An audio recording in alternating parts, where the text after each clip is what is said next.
विचार करतात ते माझ्या सामन्यास वडीत वडीत गाडी लांबूसाच्या शेतात घेऊन मी पुढे जाताना ते गणेश बोंबे आमच्या शेजारी माझ्या संग आले तर त्यांच्यावर सुद्धा दोनदा गुरा केलं पिका नानाने त्यांनी आम्हाला मागे वळलं.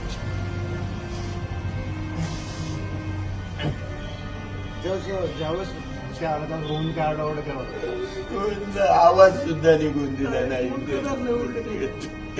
आजी म्हणायची रोहन रोहन त्या आवाजाच्या दिशेने मी पळत गेलो.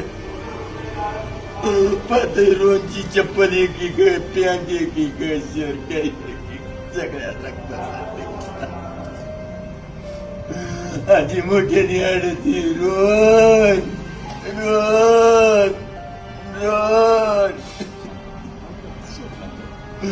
माझं बाळ आहे तसं माझ्या हातात चालतं खेळतं मी चालतं खेळतं घेऊन जातो.